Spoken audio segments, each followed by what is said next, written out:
ಮಾವಿನ ಹಣ್ಣಿನ ಸೀಸನಲ್ಲಿ ಈ ಥರದ ರೆಸಿಪಿನ ಒಂದು ಸಾರಿ ಮಾಡಲೇಬೇಕು, ಅಷ್ಟೊಂದು ಚೆನ್ನಾಗಿರುತ್ತೆ. ಹಾಯ್ ಎಲ್ರಿಗೂ ನಮಸ್ಕಾರ, welcome back to my YouTube channel Savinenapu. ನಾನು ನಿಮ್ಲತಾ. ಇವತ್ತು ನಾವು ಸೂಪರ್ ಟೇಸ್ಟಿಯಾಗಿರೋ ಒಂದೇ ಒಂದು ಮಾವಿನ ಹಣ್ಣನ್ನು ಬಳಸ್ಕೊಂಡು ಕೇಕನ್ನು ಹೇಗೆ ಮಾಡೋದು ಅಂತ ತೋರಿಸ್ತಾ ಇದ್ದೀನಿ. ಈಸಿಯಾಗಿ ಮಾಡ್ಕೋಬೋದು. ನಮಗೆ ಕೇಕ್ ಮಾಡೋಕ್ಕೆ ಓವನ್ ಅವಶ್ಯಕತೆ ಇಲ್ಲ, ಮತ್ತು ಎಗ್ ಬಳಸ್ತಾ ಇಲ್ಲ. ಈ ಕೇಕಲ್ಲಿ ನಾವು ಹೆಲ್ದಿಯಾಗಿರೋ ರೆಸಿಪಿನೇ ಮಾಡ್ತಾ ಇರೋದು. ಇಲ್ಲಿ ನಾನು ಒಂದು ಮಾವಿನ ಹಣ್ಣು ತೊಗೊಂಡಿದ್ದೀನಿ, ಅದ್ರ ಒಳಗಿನ ಹಣ್ಣೆಲ್ಲ ತೆಗೆದು ಒಂದು ಬಟ್ಲಿಗೆ ಹಾಕ್ಕೊಂಡಿದ್ದೀನಿ. ಈಗ ಒಂದು ಬಟ್ಲಾಗೋಷ್ಟು ರವೆ ತೊಗೊಂಡಿದ್ದೀನಿ. ನಾವು ಇಲ್ಲಿ ಚಿರೋಟಿ ರವೆ ಬಳಸ್ತಾ ಇದ್ದೀನಿ, ನೀವು ಯಾವ ರವೆ ಆದರೂ ತೊಗೋಬೋದು. ಈ ರವೆನ ಈಗ ಸಣ್ಣಗೆ ಮಿಕ್ಸಿ ಮಾಡ್ಕೊಂಬರೋಣ. ಒಂದು ಬೌಲ್ಗೆ ಮಿಕ್ಸಿ ಮಾಡ್ಕೊಂಬಂದಿಂದ ತೆಕ್ಕೋತಾ ಇದ್ದೀನಿ ನೋಡಿ. ಈಗ ಅದೇ ಬಟ್ಲು ತುಂಬ ಇರೋ ಮಾವಿನ ಹಣ್ಣಿನ ಪಲ್ಪನ್ನು ಇದ್ರಲ್ಲಿ ಹಾಕ್ಕೋತಾ ಇದ್ದೀನಿ. ಈಗ ಇದಕ್ಕೆ ಅದೇ ಬಟ್ಲಲ್ಲಿ ಅರ್ಧ ಬಟ್ಲಾಗೋಷ್ಟು ಸಕ್ಕರೆ ಸೇರಿಸ್ಕೊತಾ ಇದ್ದೀನಿ. ಅದೇ ಬಟ್ಲಲ್ಲಿ 1/4 ಕಪ್ ಆಗೋಷ್ಟು ತುಪ್ಪ ಸೇರಿಸ್ಕೊತಾ ಇದ್ದೀನಿ. ನೀವು ಬೇಕಿದ್ರೆ ಇದಕ್ಕೆ ಅಡುಗೆ ಬಳಸ್ತೀವಲ್ಲ ಆ ಎಣ್ಣೆನೂ ಬಳಸ್ಕೋಬೋದು. 1/4 ಕಪ್ ಸೇರಿಸ್ಕೊಂಡು ಇದನ್ನ ನೈಸಾಗಿ ರುಬ್ಕೊಂಬರೋಣ. ಈಗ ರುಬ್ಕೊಂಬಂದಿದ್ದೀನಿ. ಈಗ ಇದಕ್ಕೆ ರವೆ ಮಿಕ್ಸಿ ಮಾಡಿಟ್ಕೊಂಡಿದ್ವಲ್ಲ ಆ ಬಟ್ಲಿಗೆ ತಕ್ಕೋತಾ ಇದ್ದೀನಿ.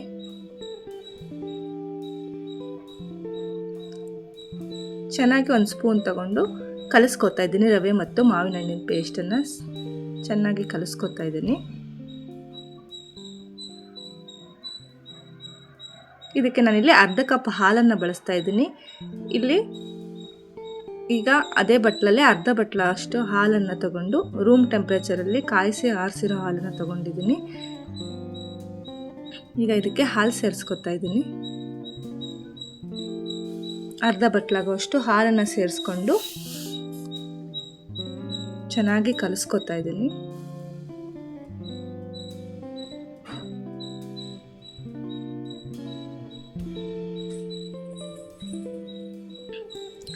ಚೆನ್ನಾಗಿ ಹಾಲೆಲ್ಲ ಕೂಡ್ಕೊಳ್ಳೋ ಥರ ಕಲಿಸ್ಕೊಂಡು ಒಂದು ಅರ್ಧ ಗಂಟೆ ರೆಸ್ಟ್ ಮಾಡೋಕ್ಕೆ ಬಿಡೋಣ. ಅರ್ಧ ಗಂಟೆ ನಾವು ನೆನೆಯೋಕ್ಕೆ ಬಿಟ್ಟರೆ ಅದು ಚೆನ್ನಾಗಿ ರವೆ ಎಲ್ಲ ಅರಳ್ಕೊಂಡು ಮತ್ತೆ ಸ್ವಲ್ಪ ಗಟ್ಟಿಯಾಗುತ್ತೆ.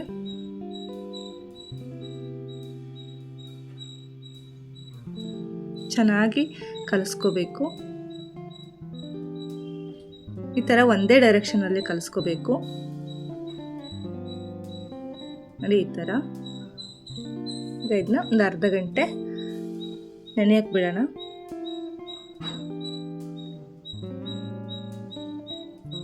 ಈಗ ಅರ್ಧ ಗಂಟೆ ಆಗಿದೆ ನೋಡಿ. ಈಗ ಸ್ವಲ್ಪ ರವೆ ಅರಳ್ಕೊಂಡಿದೆ. ಈಗ ಅರ್ಧ ಸ್ಪೂನ್ ಆಗೋವಷ್ಟು ಬೇಕಿಂಗ್ ಪೌಡ್ರ್ ಹಾಕ್ಕೊಂಡಿದ್ದೀನಿ.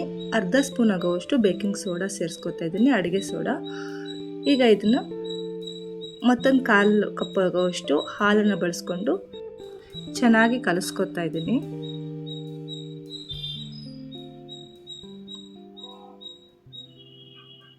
ನೋಡಿ, ಇದೇ ಥರ ಒಂದೇ ಡೈರೆಕ್ಷನಲ್ಲಿ ಕಲಿಸ್ಕೋಬೇಕು. ಈಗ ಚೆನ್ನಾಗಿ ಕಲಿಸಿಟ್ಕೊಂಡಿದ್ದೀನಿ.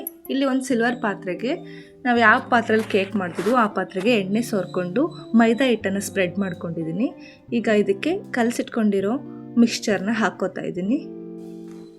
ಈಗ ಎಲ್ಲ ಪೇಸ್ಟನ್ನು ಹಾಕ್ಕೊಂಡು ಸ್ವಲ್ಪ ಪಾತ್ರೆನ ಕುಟ್ಕೋಬೇಕು. ಕುಟ್ಕೊಳ್ಳೋದ್ರಿಂದ ನೀಟಾಗಿ ಎಲ್ಲ ಕಡೆನೂ ಹರಡ್ಕೊಳ್ಳುತ್ತೆ.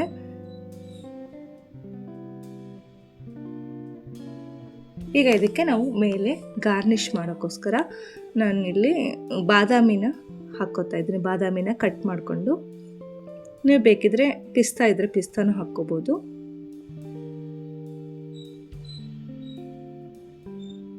ಈ ಥರ ಡೆಕೋರೇಷನ್ ಮಾಡಿ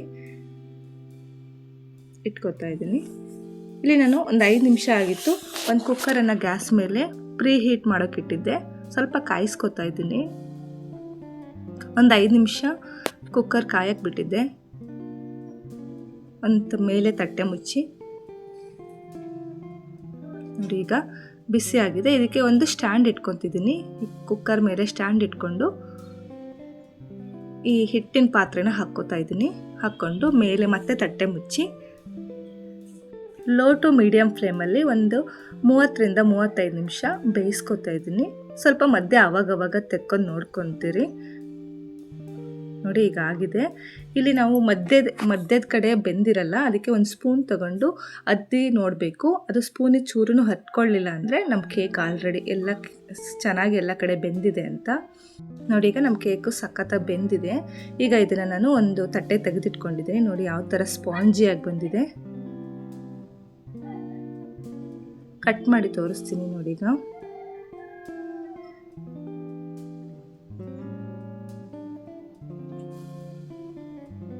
ನೋಡಿ ಸೂಪರ್ ಟೇಸ್ಟಿಯಾಗಿರೋ ಮ್ಯಾಂಗೋ ಕೇಕ್ ರೆಡಿ ಆಗೋಯ್ತು. ಮನೆಯಲ್ಲೇ ಮತ್ತು ಹೆಲ್ದಿಯಾಗೆ ಮಾಡ್ಕೋಬೋದು. ಸಖತ್ತಾಗಿರುತ್ತೆ. ನೀವು ಒಂದ್ಸರಿ ಟ್ರೈ ಮಾಡಿ. Thank you.